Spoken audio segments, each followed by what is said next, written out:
Welcome to part 18 of the Ultimate Unsolved Mysteries Iceberg created by Jimbo Seth. This is going to be the first part of layer 4 and we just have so much more to go through. It's really been an amazing journey so far. If you are new, I will link the previous parts below, which covers about 12 hours of content. Thanks as always to my patrons, channel members, and of course all of my viewers who come back to each and every video. Not going to keep you guys waiting any longer, so let's get into part 18.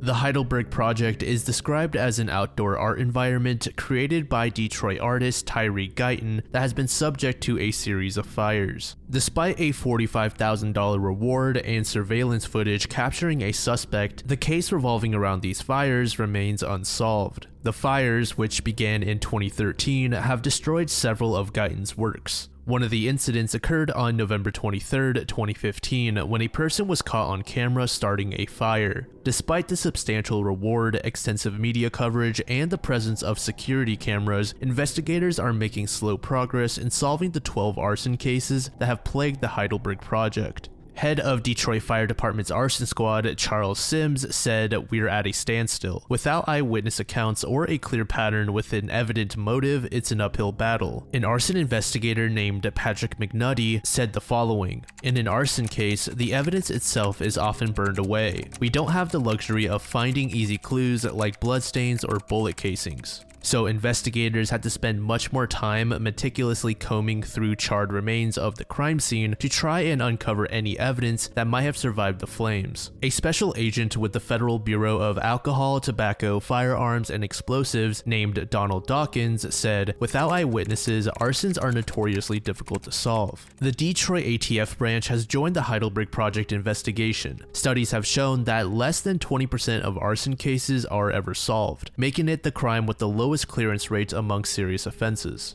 Over the past 3 decades, Guyton has meticulously adorned a 2-block area with hundreds of discarded items once owned by former residents, including dolls, record albums, rusty bicycles, clocks, and car hoods. The entire neighborhood's streets have essentially been transformed into a canvas of colorful polka dots. In an effort to combat the ongoing arson attacks, the Heidelberg Project launched a crowdfunding campaign and sought assistance from foundations. They were able to successfully raise approximately $72,000 to fund the installation of surveillance cameras and security patrols. The newly installed cameras captured fleeting images of a suspect. They were seen setting fire to a taxi house, however, their face was concealed by a hoodie. The suspect was seen carrying a white plastic jug similar to a half-gallon milk container. The figure entered the rear of the small wooden house, and moments later, flames erupted. Despite the grainy footage and lack of facial recognition, investigators are hopeful that the images will provide crucial leads in identifying the arsonist. The fire quickly spirals out of control, forcing the suspect to flee. The video footage suggests that part of the suspect's upper body is engulfed in flames. Arson investigators were hopeful that the video would lead to a significant breakthrough. Investigators reached out to local hospital emergency rooms inquiring about individuals treated for burn injuries. Their hopes seemed realized when they discovered a burn victim who had received treatment shortly after the Heidelberg fire. However, their excitement was short-lived as they learned that the burn victim had suffered injuries while attempting to deep fry a turkey in a vat of oil. As 2023 comes to an end and we prepare for 2024, many people, including myself, are preparing to accomplish new goals for the updated calendar year. Did you know that we spend about a third of our lives sleeping? And in total, we also waste years in the time that we try to fall asleep. If it wasn't clear already, I want to improve my quality of sleep next year. That's why I'm happy to announce today's sponsor, Pillow. Pillow is the best sleep tracker app for iOS devices. You can download it on your iPhone, Apple Watch, or iPad. It assists you in discovering scientifically proven benefits of good sleep and how you can get there. Pillow offers unique features that can detect snoring, sleep talking, or any abnormality you may display while you are asleep. From there, the app will provide helpful insights such as chronotype assessment and optimal bedtime and routines. I, for one, am someone who lies in bed for probably at least an hour or two just trying to fall asleep. Over the course of just a single month, that is anywhere from 30 to 60 hours that I'm wasting. All that time I could put towards something productive, such as working on a video. But luckily with Pillow, I not only save this time, but I optimize my sleep, which makes my mental and physical performance each day significantly better as well. Every night before bed for the last few weeks, I've been opening up my Pillow app and choosing one of the soundscapes or stories that they offer. I have especially enjoyed listening to their unique stories as I find them extremely soothing and it allows my mind to unwind and clear itself out. I highly encourage you all to give Pillow a try. For new users, use my code DON'TLOOKATME20 to get 20% off Pillow Premium and start your 7-day free trial using the link in the description or pinned comments. One of the best things you could do for yourself in 2024 is improve your sleep, so download Pillow today. Thank you to Pillow for sponsoring the video.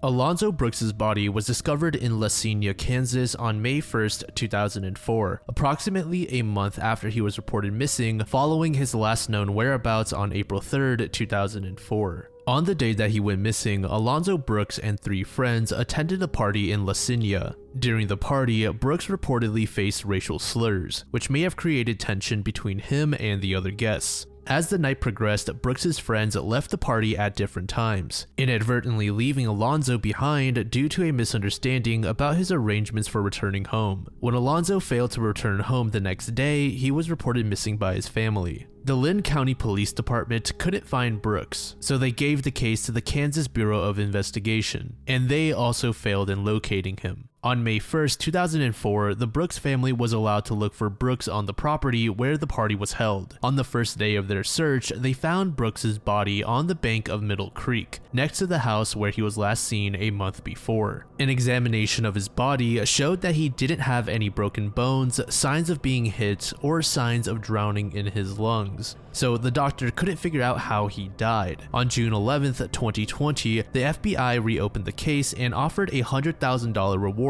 for information about Brooks's death. In July of that same year, Alonzo Brooks's body was exhumed and taken to Dover Air Force Base for a thorough autopsy and additional investigation by the Armed Forces Medical Examiner. The examiner's findings were conclusive. Brooks's death was a homicide, not an accident. U.S. Attorney Dustin Slinkard acknowledged that while the FBI had long suspected foul play in Brooks's death, the autopsy provided definitive evidence. He emphasized the FBI's unwavering commitment to pursuing justice for Brooks and bringing the perpetrators to justice. The autopsy report revealed injuries that could not be attributed to decomposition, further solidifying the conclusion that Brooks's death was a deliberate act. However, no one has been charged with his death just yet.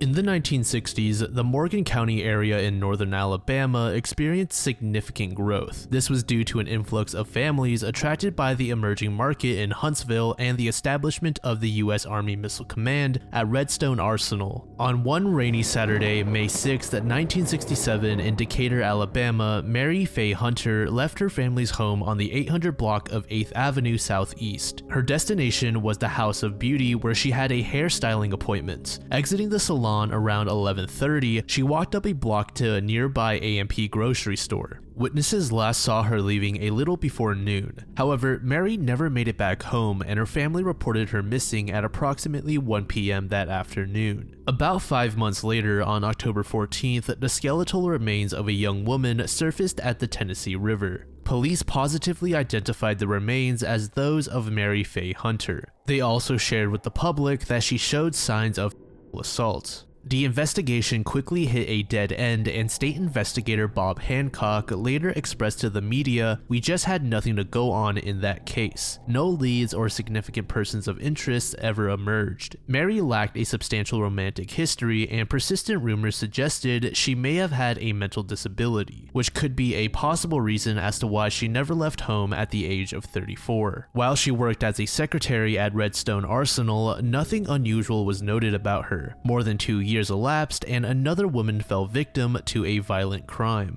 Juanita Acker, previously known as Juanita Holland, was 40 years old and had 3 children. In 1966, her husband Cal passed away from cancer, leaving Juanita as a young widow. In April of 1969, the Acker family home burned down. This forced Juanita and her 2 daughters to move into a motel room in Decatur, Alabama, along US Highway 31. Meanwhile, her son stayed with friends temporarily. On May 3rd, her 12-year-old daughter spent the night at a friend's house, while the 16-year-old daughter was on a date with her 21-year-old fiance, Nathan Harton. There are a number of rumors out there saying a family friend visited Juanita around 10 p.m., but law enforcement has never come out to confirm this. At around 11 p.m., a motel employee started his overnight shift and noticed that the phone line from Juanita's room was active for about 7 minutes. This suggests there was activity in her room until at least 11:05 p.m. Just after 1 a.m., Juanita's 16-year-old daughter and her fiance returned to the motel room. Surprisingly, the door key, usually hidden under the doormat for easy access, was discovered on top of the mat.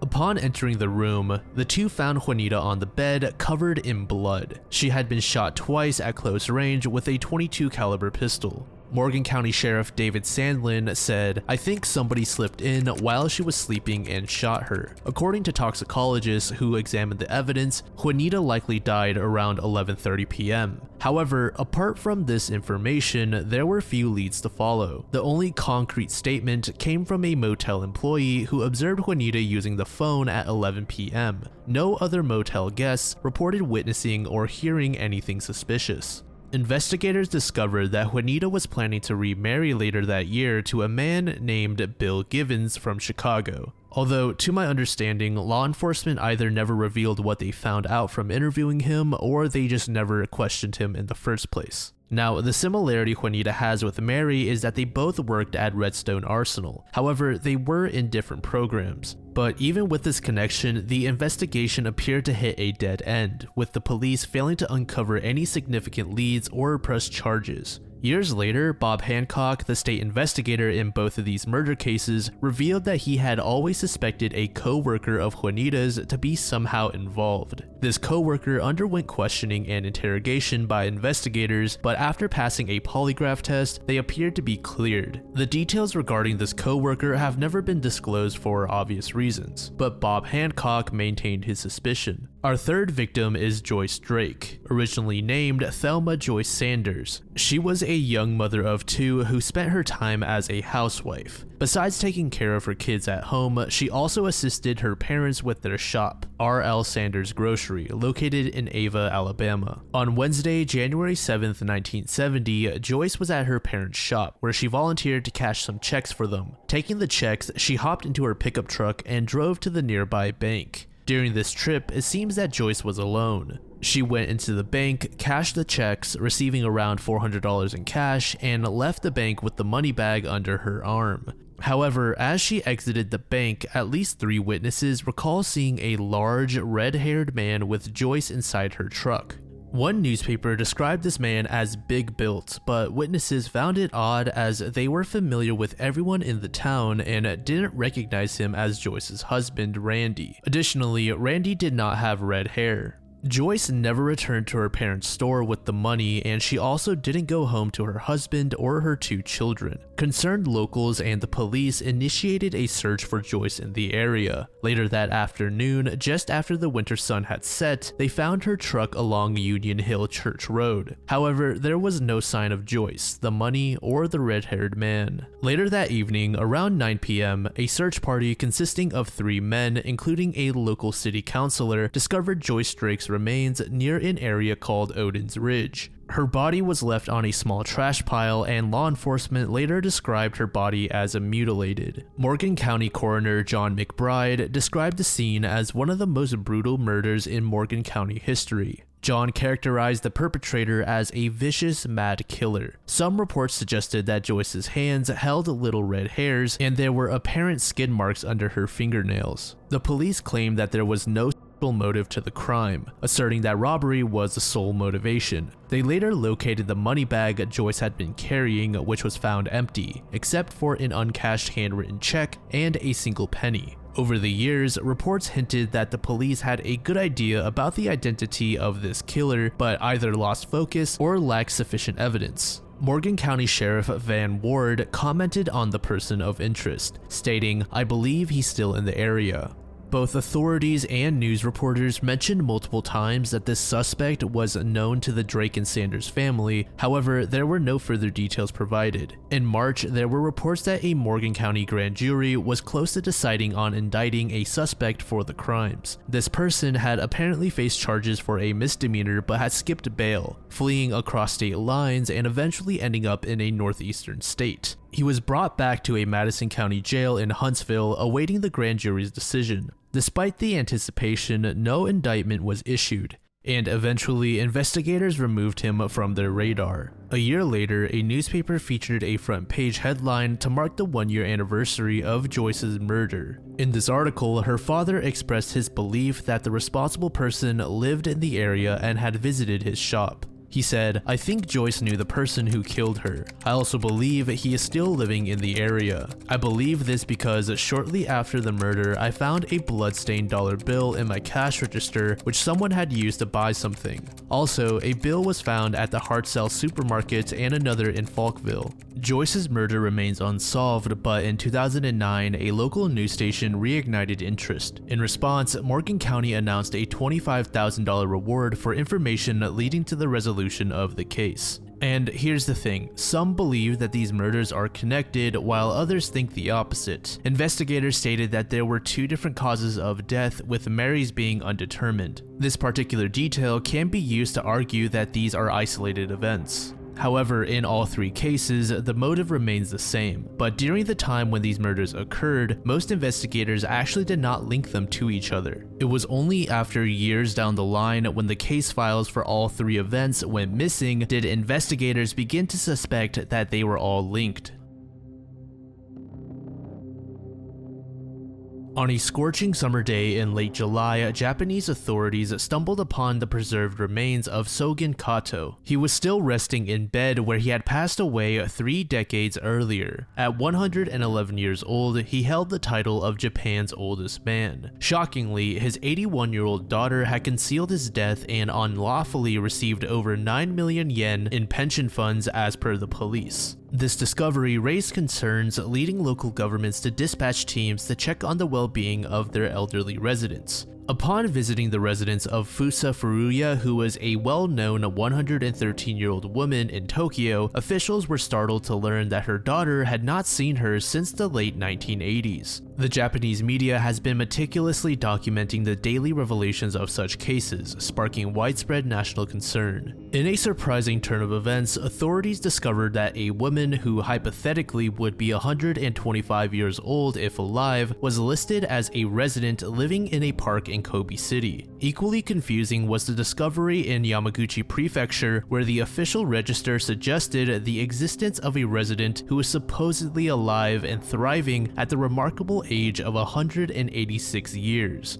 As this investigation went on and gained more interest, the Justice Ministry disclosed a startling finding of over 230,000 missing centenarians. This news left the country in a state of collective shock, especially since Japan is well known for its deep respect for the elderly. The huge number of unaccounted for people has a few reasons behind it. One main reason is the old way records were kept, especially in the family registry, which notes all births and deaths and is the basis for the 230,000 figure. The Justice Ministry explains that some of the missing individuals might have actually passed away a long time ago during World War II, and due to the chaos after the war, their deaths were never reported. Others might have moved to another country without telling local authorities. But the resident registry provides some interesting details. Based on their data and information about pensions and welfare benefits, we get more of a clear picture. According to the Health Ministry's data back in 2010, there were just over 44,000 people aged 100 or more who were alive. An editorial in the Asahi newspaper highlighted some deeper problems within this revelation. Traditionally, Japan relies on stable jobs and families, but both are becoming less secure, revealing unpleasant aspects of society.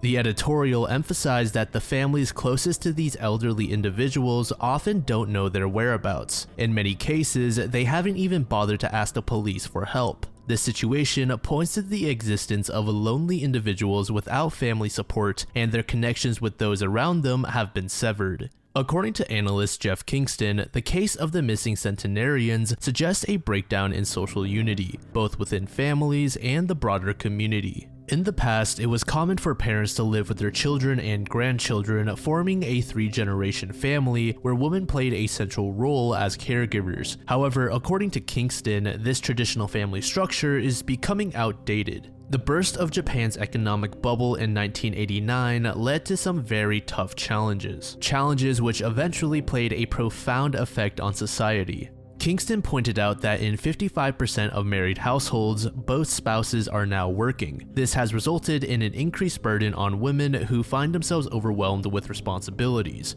as they were traditionally expected to take care of the home as well. During the 2000s in Japan, minor offenses like shoplifting have seen a significant increase driven by economic necessity. But the most unexpected aspect of the situation is certain families purposely concealing the deaths of elderly relatives to claim their pensions. To address this issue, Japan's health minister has proposed conducting face-to-face meetings with all citizens aged over 110 to confirm their vitality. What exactly happened to all of these missing centenarians is unknown.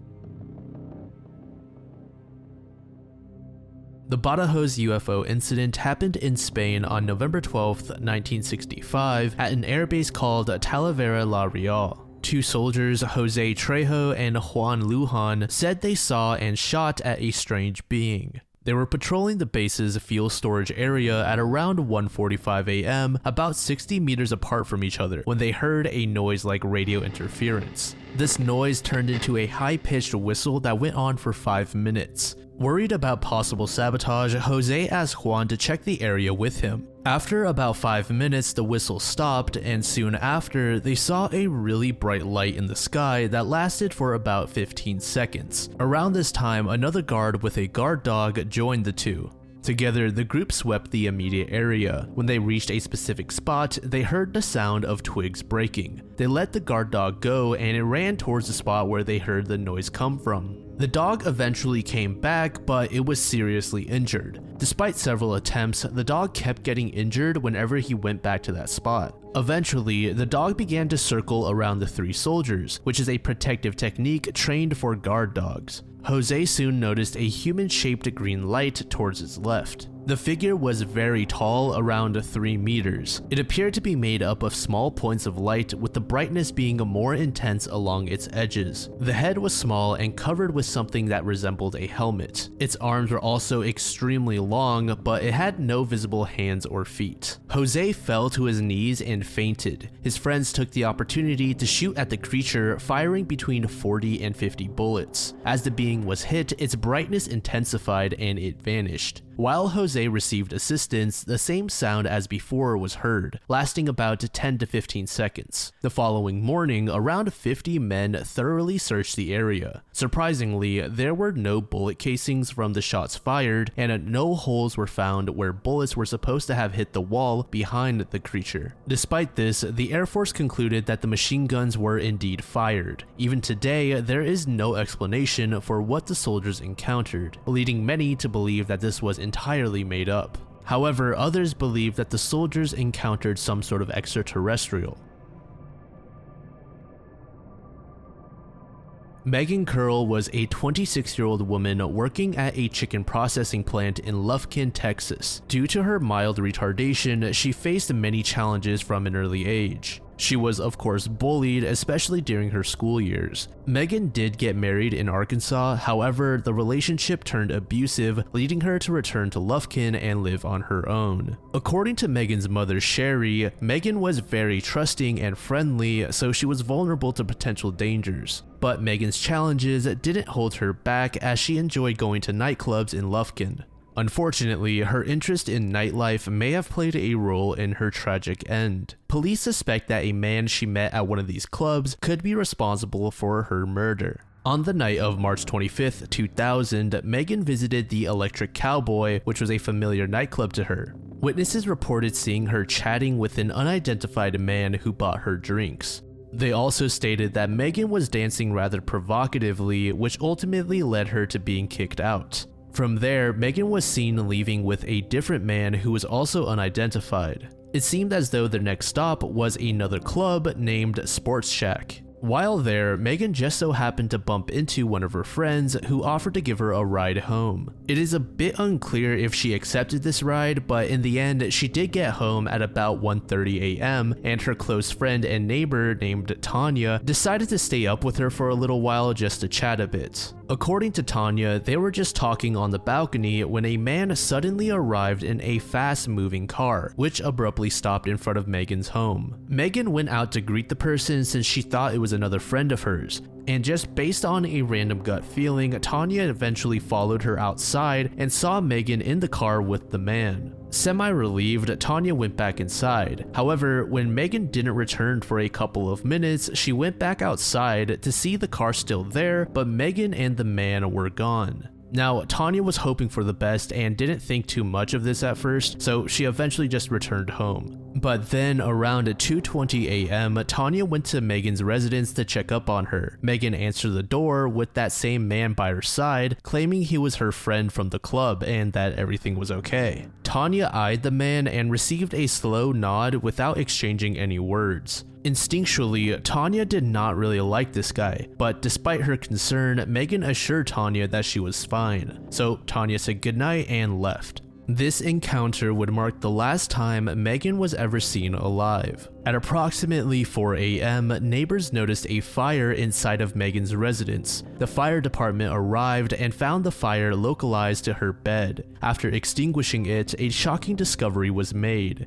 Megan's body was tied to the bed, extensively burned. Her head was covered with a plastic bag and there was a wound near her throat. Megan was found wearing a nightgown, which is an important detail after authorities were able to interview her exes. According to them, her normal nightwear were shorts and a t-shirt. They mentioned that she would only wear a nightgown if she anticipated a romantic involvement with a partner. Authorities strongly suspect that the man Tanya saw Megan with earlier that night is the killer, but his identity remains unknown. Both Megan's family and law enforcement are convinced that someone she knew is responsible for her death. They questioned her past partners, but all of them had solid alibis and are not considered suspects in the investigation. The primary person of interest is described as a man in his 40s with blonde hair, a light mustache, and gold-rimmed glasses. Additionally, police are seeking information from another individual Megan encountered at the club, a man wearing a cowboy hat who bought her multiple drinks.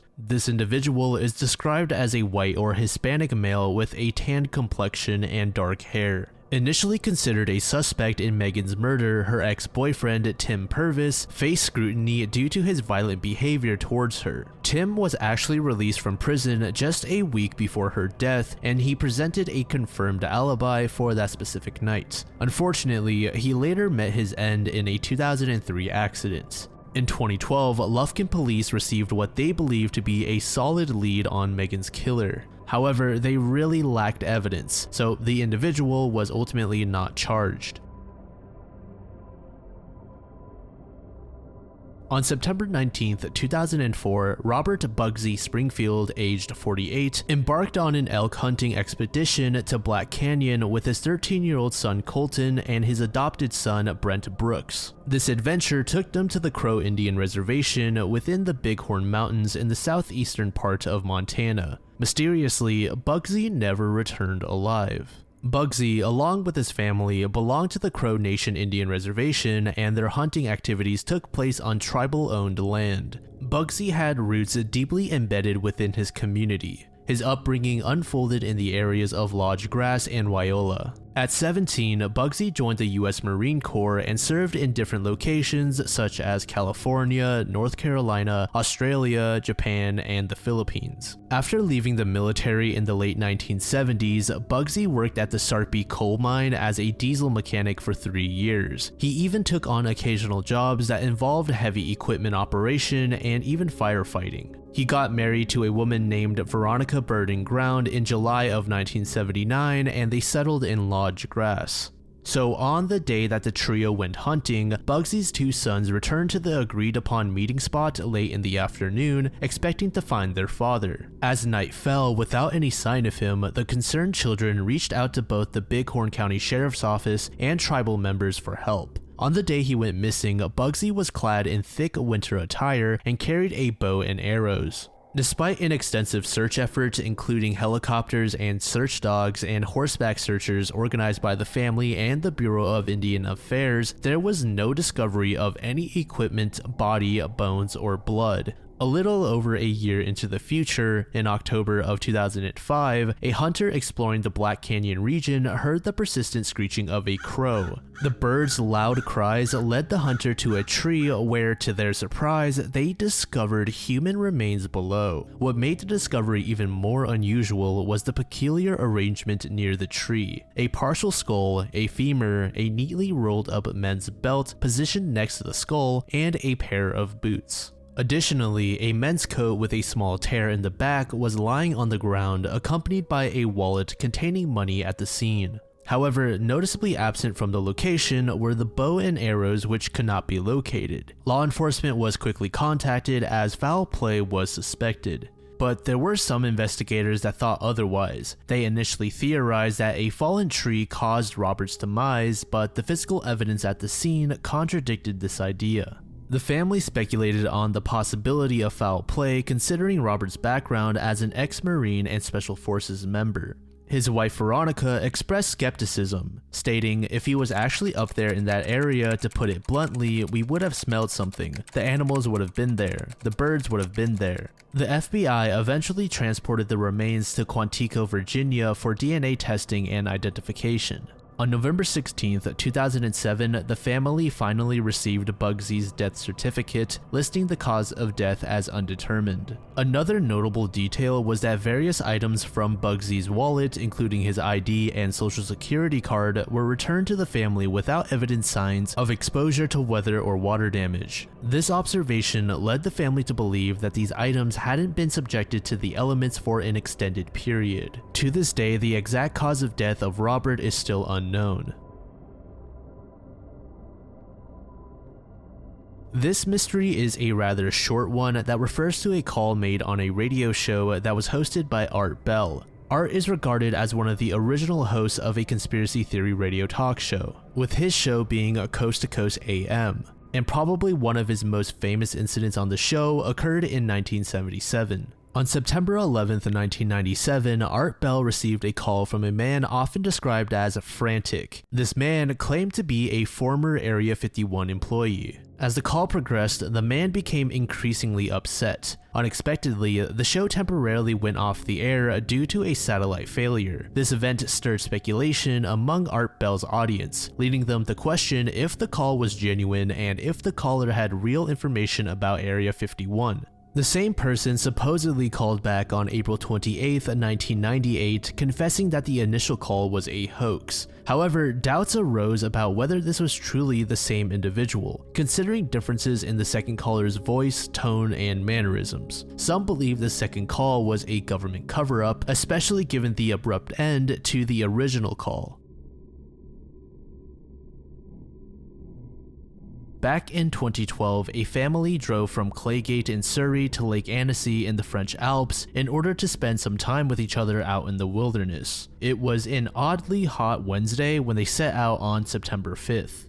Saad Al-Hili, a 50-year-old microsatellite engineer originally from Iraq, asked his 7-year-old daughter Zainab if she preferred to go shopping or for a walk. Zainab ultimately chose the latter. The Hili family, consisting of Saad, his 47-year-old dentist wife Iqbal, and their 2 young daughters Zainab and Zina, left their lakeside caravan in a wine-colored BMW. They headed for a popular forest track near the charming village of Chevaline. Just before reaching their destination, the family took a series of happy photographs. Another family member in the group was Iqbal's mother, Suhaila, who was 74 years old and was visiting from Sweden. She was the one holding the camera. And just 30 minutes after taking these pictures, all 3 adults were dead, each shot twice. Their vehicle was located in a car park at an elevation of 7,000 feet in the mountains. It was discovered by a passing cyclist, and they mentioned that the car's wheels were still in motion. They caught a glimpse of Saad's lifeless body slouching over, assuming that his foot was still on the accelerator. Meanwhile, his wife and mother were in a similar position in the back seat. Additionally, not far from where the vehicle was discovered, another cyclist named Sylvain Mollier, who was 48 years old, was found dead. They were shot 5 times. Zainab was staggering nearby with a blow to her head as well as an injury in her shoulder. As for Zina, she was discovered alive about 8 hours later. Over a decade later, these murders remain a mystery. For a few months in 2012 and 2013, investigators from France and Britain thought the murders might be related to a fight between Saad and his brother Zaid about their father's will. Zaid was questioned by police and he strongly denied any involvement in the quadruple murder, so they eventually dropped him as a person of interest. On the day of the incident, both Saad's family and the French cyclist Mollier seemed to pick their destination randomly. This led investigators to believe that these murders were conducted solely on a whim. Investigators determined that the weapon was an old Luger, at least 70 years old, that seemed to have broken or jammed in the killer's hands. Using such an old gun doesn't make such sense for a professional hitman, which was a popular theory at first. Even though all signs pointed to a random murder by a local person with an unknown or no reason at all, they kept looking for answers abroad, especially in Britain, until the end of 2013. There is a summary note from the investigation, which is several thousand pages long, that basically says there could be several explanations, but right now we think it's likely an isolated local incident. But even this theory doesn't quite match some known facts. The killer fired off 21 shots in about 90 seconds, reloading the old gun skillfully and quickly twice. The killer precisely took out Saad, his wife, and his mother-in-law with 2 shots to each of them, which is something a professional killer might do. However, he also fired 4 shots randomly. Strangely, he didn't finish off 7-year-old Zainab for reasons we don't know. Plus, he didn't realize there was a 5th person in the car, 4-year-old Zina, who was hiding under the dress of Saad's mother-in-law. This kind of behavior is more like that of a psychopath. Zainab eventually recovered from her terrible injuries and lives with her mother's relatives in England. Around the time when she was 17 years old, she contacted Surrey police saying that she now remembers more clearly what happened around 3:30 p.m. on September 5th, 2012. She recalled that right after she and her dad got out of their car at the forest lay-by, she heard gunshots ring out. Her parents urgently told her to get back into the front passenger seat. Before she could react, someone grabbed her from behind. At first, she thought it was her dad until she noticed that the person's hands were white, not brown. He had on leather trousers and a motorcycle jacket. This information was indeed valuable as it was new, however, it didn't really lead to any breakthroughs in the case. Investigators have tracked hundreds of mobile phone calls, guns, witnesses, and potential suspects. Numerous locals have been questioned and 5 were held in detention for extended periods as possible suspects. However, all of them have been cleared, and one of the suspects later committed.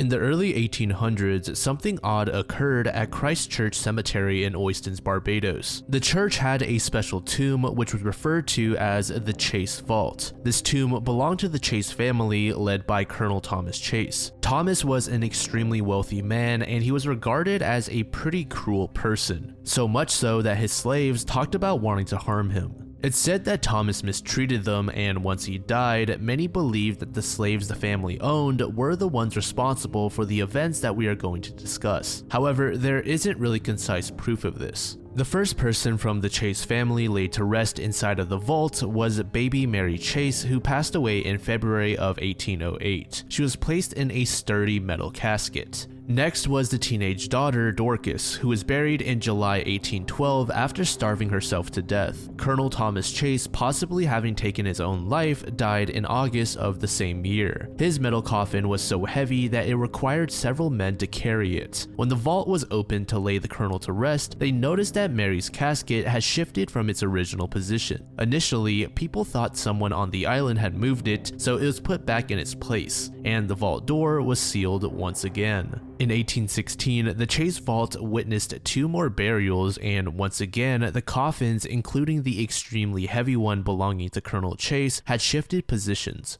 This sparked a growing concern among the people. Despite the vault seal remaining unbroken, there were reports of horses behaving strangely near it. A woman visiting another grave in Christchurch Cemetery even claimed to have heard alarming sounds emanating from the Chase vault as she passed by.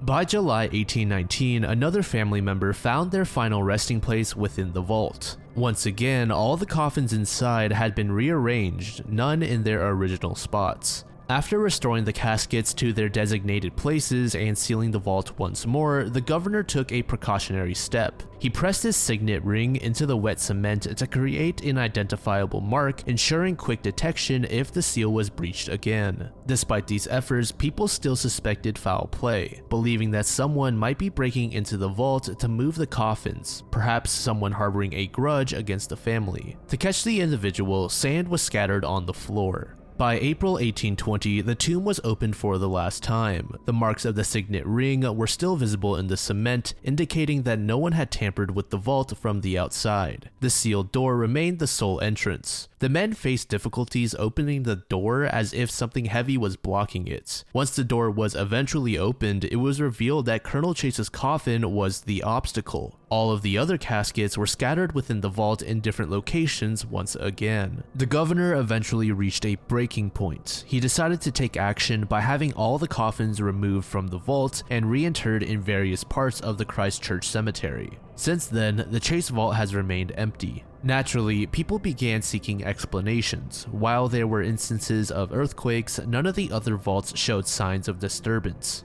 Occasionally, there were floods, but no cracks were found in the vault, and the weighty metal coffins made it impossible for them to float. And from here, all investigation into the events seemingly fell off, and the topic gradually faded into obscurity.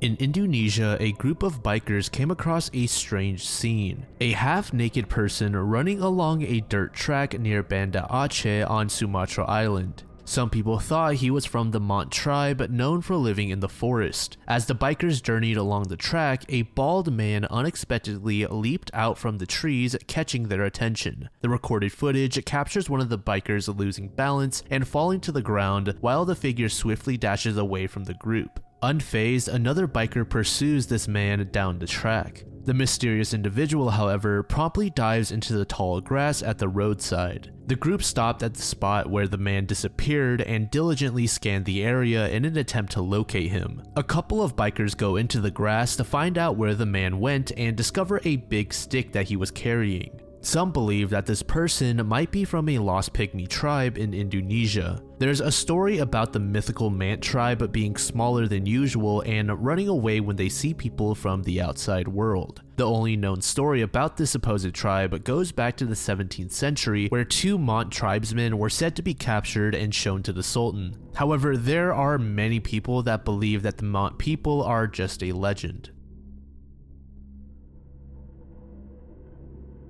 Banksy is the name of a street artist based in England whose identity is still unknown. Banksy became famous as a graffiti artist in the late 1990s, but he's kept his identity a secret. But we do know a couple of things about him. He's from Bristol, he uses stencils to create art quickly and without getting caught, and there is a good likelihood that he isn't too fond of authority. Who Banksy really is remains a mystery, and that mystery is a big part of what makes his art so special. As Banksy's identity continues to be a secret, more and more guesses and theories have come up about who he really is. Some of these theories seem believable, while others are kind of funny, but none of them have been proven to be true. These are just some of the names who people have suspected to be Banksy: Neil Buchanan, Robert Del Naja, Robin Gunningham, and Paul Goh. Of course, there are a number of other people suspected of being Banksy, but it seems that most conversations typically involve this group of names. One of the more likely suspects is Robin Gunningham. In the search for Banksy's identity, some criminologists from London's Queen Mary University pointed to Robin as a possible candidate. The university used geographic profiling, but he was never proven to be Banksy. One of the other people we mentioned was Robert Del Naya. A pretty believable rumor about Banksy's identity accidentally started with the DJ Goldie, also known as Clifford Price, when he mentioned a rumor in an interview. Goldie hinted that Banksy might be Robert, a member from the trip-hop group Massive Attack, who happens to be from the same city as Banksy. Even though Banksy's art has shown up in places where Massive Attack was touring, Robert has denied these rumors when asked publicly. As of now, despite the technological advancements in society, no one seems to have confirmation as to who Banksy is. On April 6, 1986, 9-year-old Anthonette Cayedito went missing. Her mother Penny and 2 sisters were surprised to find that she wasn't at home when they woke up that morning. After searching the house and checking with neighbors, they couldn't find any trace of her. Even the police and neighbors searched the nearby foothills, but there was still no sign of her. It seemed likely that she was kidnapped during the night, leaving authorities with little to offer in terms of hope to her worried parents. A year later, in 1987, there was a significant turn in the case. The Gallup police station received a call for help. A female voice on the phone claimed to be Anthonette, saying she was in Albuquerque. Before she could provide her exact location, an unknown male voice interrupted, saying, "Who said you could use the phone?" She screamed, and the call abruptly ended. When the police played the recorded call for Penny, she was certain it was Anthonette's voice. She particularly recognized the way the girl said her name. However, she couldn't identify the man's voice. Some people thought that the call might be a prank because the girl said she was in Albuquerque, but the call actually went to the Gallup Police Department. Despite the police's attempts to trace the call, they were unsuccessful. But nevertheless, this gave Anthonette's family a glimmer of hope that she might still be alive.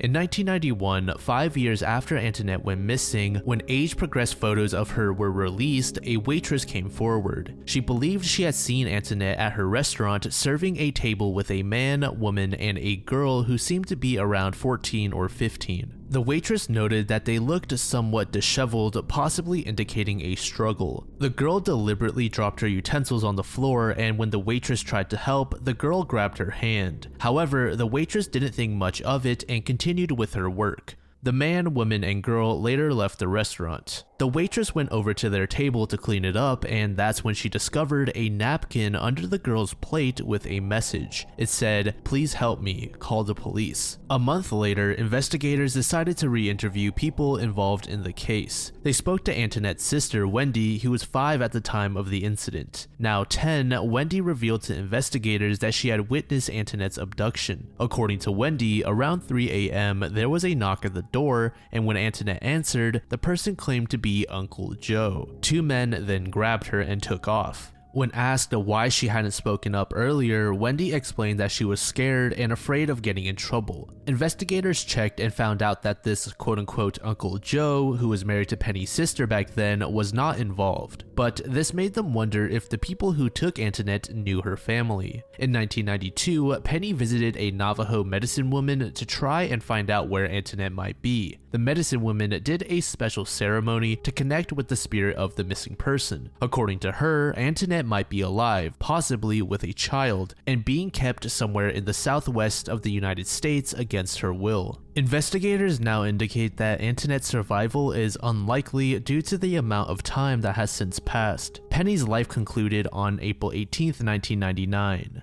Before her death, law enforcement had aimed to inquire further about Anthonette's disappearance, but her death complicated the investigation. There was a theory that was going around that Penny may have sold off Anthonette into human trafficking. Towards the latter bits of her life, authorities suspected that Penny may have harbored some more information about Anthonette's abduction than she revealed. The failure of a lie detector test and significant purchases following Anthonette's disappearance heightened suspicions. There were also unverified claims of her involvement in illicit drug-related activities. If Anthonette is still alive, she would be in her 40s by now. Unfortunately, Anthonette's father, Anthony, also passed away in 2012. So this entry kind of confused me a little bit, and I'm not entirely sure why this is regarded as a mystery, but to my understanding, it seems that scientists heavily debate whether the Anthropocene is different from the Holocene, since the former is still not recognized as an official geological unit of time. Scientists have agreed that human activities have had such a massive impact on Earth that they should declare a new geological epoch, that being the Anthropocene. They presented this idea to the International Geological Congress in Cape Town. The scientists say that the Anthropocene should start around 1950, when nuclear testing began to spread radioactive elements all around the world. But they are also looking at other possible signs of Anthropocene, such as plastic pollution, soot from power plants, concrete, and even chicken bones, which show how much chicken farming has grown around the world. The Anthropocene would officially recognize that humans are now a major force shaping Earth's geology and ecosystems. It would mean that human activities are leaving a lasting mark on the planet's history. So again, I'm not quite understanding why this is considered a mystery. It seems just more like a debate that scientists have amongst each other. So if you guys do understand why, go ahead and let me know in the comments, because now at this point I am curious why this is even on the iceberg. That's going to end off part 18. If you enjoyed, make sure to leave a like, it really helps me out. And for this time around, if you made it to the end, drop in Earth emoji and I'll leave you a heart. As always, I'd like to give a special thank you to all of my patrons and channel members. If you'd like to become one as well and get early access to ad-free videos, check out the links below. Thank you so much to Greg, 4L6DE, Adventure Ted, Coalescent Carnage, Chaz It Up, Cody Grandman, Courtney Von Schriltz, Emma, Flannery Rose, John Thomas, Kimberly Nicole, Mars, Maui, Owl Yoop, Saucy Sofa, Schmapton Schmerica, Steve Sharofsky, Aaron the Artistic, Bad Baphomet, Beck Walls, Ben Franchi, Bennett Malillo, Bestial Darkness, Cam Haha, Sheraliah Hughes, Chris, Commit Felony Feline, Coy Jones, Coyote Lord, Daniel Lemke, Derek Waterbury, David Veltman, Dim Resin, Dip Shizzle, Ed Will, Eileen McRudgery, Evil Dead Bread, Frostcore Club, Foley, Gary, Giselle Sweet Moncour, Grace, HaloFan234, Harley Deadmond, Hide Worry, Jackson W, Jacob Adams, Jacoby Gilbert, J Record 22, Jay Huds, Joseph Mulligan, Joseph Virgin, Josh Falls, Kent, Kiana, King Mog, Lady Fang, Len, Liss Electro, Mad Dog, Main Adam, Mark Espinoza, McLover, Me4, Michael Myers, Mijin, Morgan Smith, Nathan Brown, Nathan Flagg, Nick Huber, Knight Burton, Nina Brown, Official Dingus, Okami Fan 1 Productions, Pedro Elizondo Jr., Ray Booney, Ray, Roanch, Roto, Sally Bunce, Samili Moody, Sarah Cruder, Sarah Richardson, Shane Whitehead, She, Skylar Morris, Sophie Livingstone, Stephanie Price, Stephen Meter, Subtle Spell, Taylor Stone King, The Hidden Eye, Teresa Headlam, Tony Swanevelt, Tyler Gray, Typical Ethan, Victor Chamil, Wilder Than Mild, Zion Edison, -5 stars, Sasha Wise, Jerome Reuter, Synth Runner, Astrid Yessing, Neve, Mam Shiba 101, Alan Amaro, Blasphemous Baphomet, Randvar, Aphotic Cthulhu, Emma Chacho, Barely Living Dead Girl, Retro Warrior, and Psycho Bear. Thank you all so much for supporting the channel. It really, truly means a lot. So all that being said, thank you all once again so much for spending the past hour with me. Make sure you guys stay safe out there, and I'll talk to you guys all again very soon. Hope you all have an amazing week.